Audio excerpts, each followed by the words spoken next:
ઓમ નમો નારાયણ. હું અરુણાબેન પી ગોસ્વામી સુરતથી તમારું સ્વાગત કરું છું અરુસ કિચનમાં.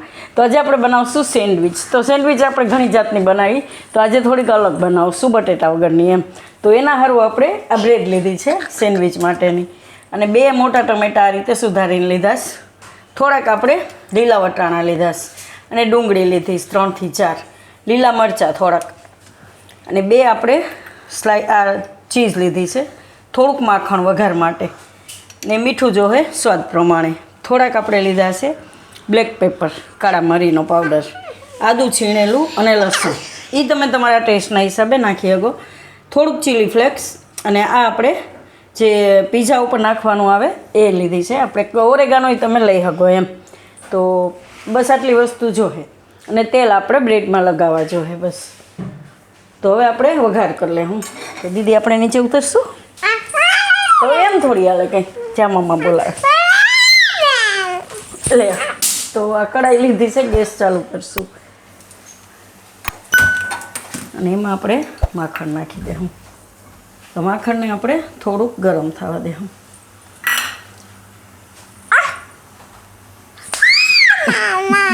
તો એમ થોડી આવશે, તો તેડીને થોડું બનાવવું દીદી. માખણ આપણે આ રીતે ગરમ થઈ ગયું, તો એમાં નાખશું આપણે લસણ છીણેલું.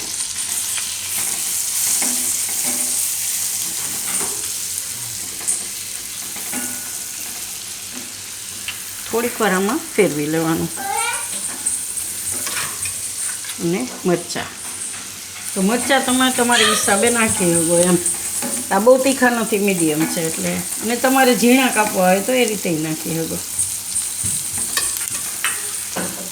હવે એમાં નાખશું આપણે ડુંગળી.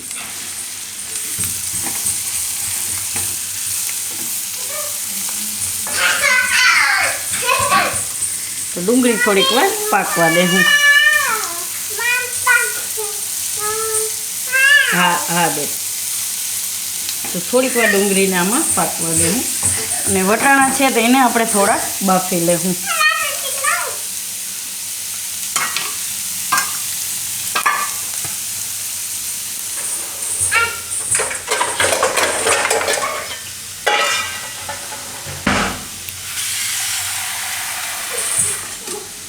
તો ડુંગળી પાકે ત્યાં વટાણા આપણા બફાઈ જાય એમ.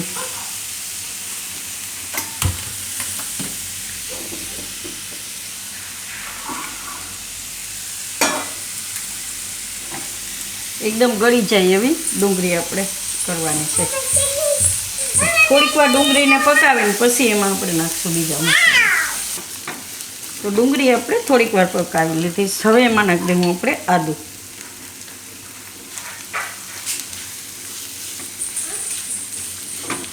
હવે ટમેટા,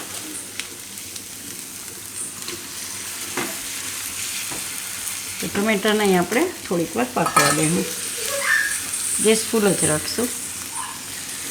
આમાં આપણે નાખી દઈશું મીઠું સ્વાદ પ્રમાણે.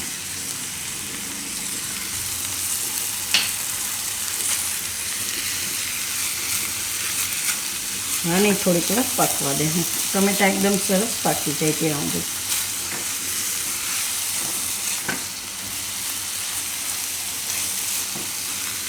ગેસ ફૂલ જ રાખવાનો, વચ્ચે વચ્ચે હલાવતા રહેવાનું. તો આપણે ટમેટાય પાકી ગયા, આ રીતનું એકદમ સરસ થઈ ગયું. તો આમાં બીજા મસાલા નાખી દઉં આપણે. તો આપણે મરી પાવડર અને ચીલી ફ્લેક્સ, અને આપણે આ ઓરેગાનો. તો પીઝા છે તમે કોઈ પણ નાખી શકો એમ. પીઝામાં છાંટવાનું આવે એ. થોડાક લીલા ધાણા નાખી દઉં.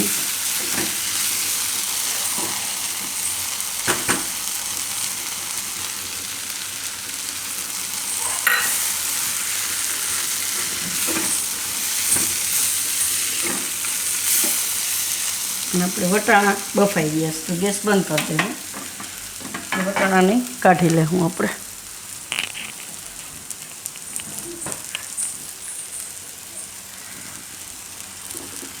અને આપણે આ રીતે જારીમાં કાઢી લેવું.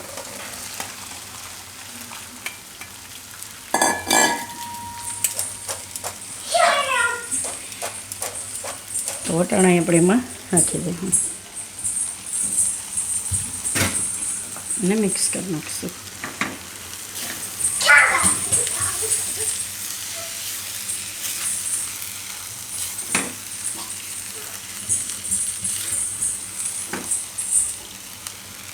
હવે આપણે આમાં ચીઝ નાખી દઈશું.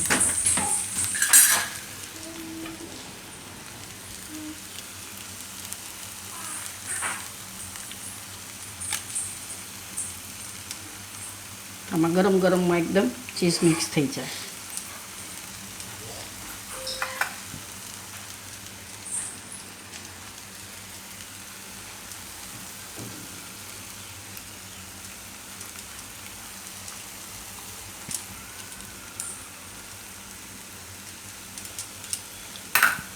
મિક્સ કરી લેવું.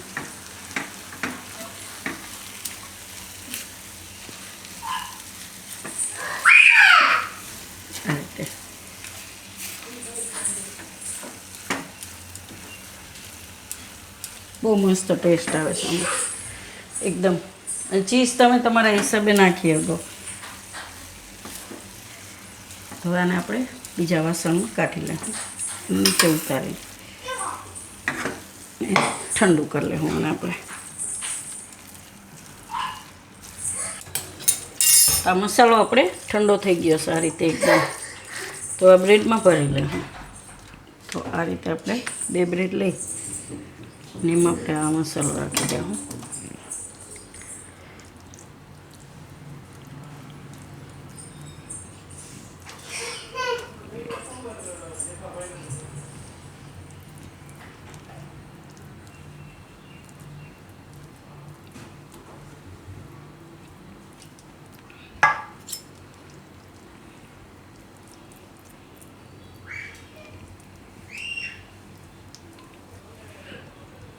આમાં આપણે ભરી લઈશું એ જ રીતે.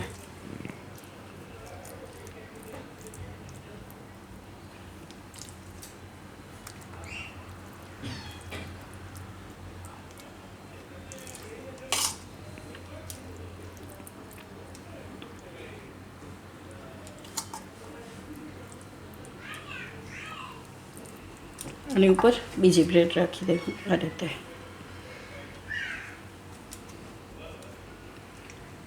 આની ઉપર ઘી લગાવશું તો તમે ઘી તેલ કંઈ પણ લગાવી શકો એમ.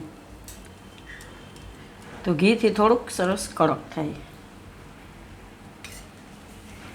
ને ટેસ્ટમાંય સારું થાય.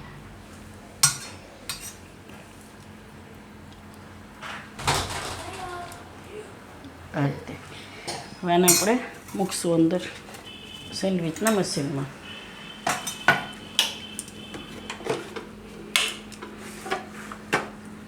તો ઘીવાળો જે ભાગ છે એને આપણે નીચે રાખીશું આ રીતે.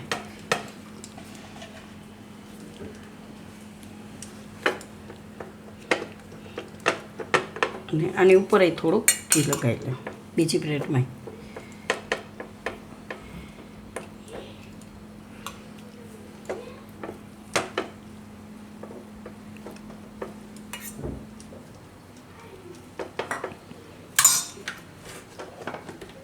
પકાવી લેવું આપણે ત્યાં સુધીમાં બીજી ભરી લેવું.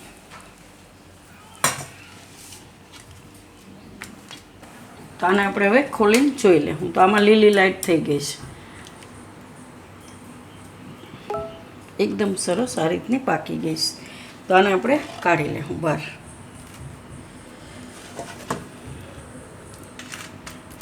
આ રીતની એકદમ કડક થઈ ગઈ છે. તો બીજી આપણે જ રીતે એમાં મૂકી દઉં. ભરીને તૈયાર કરી લીધીશ.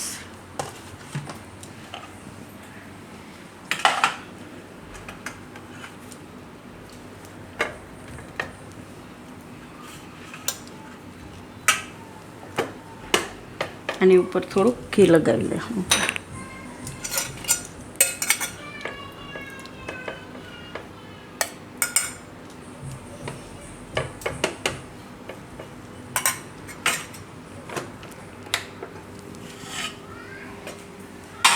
અને આપણે કટ કરીને જોઈ લઈએ.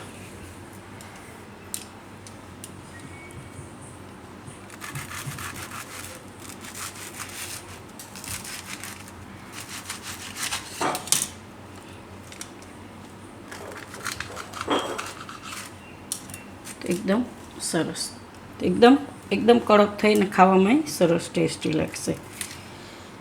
આ બીજી આપણે કાપી લેવું એને.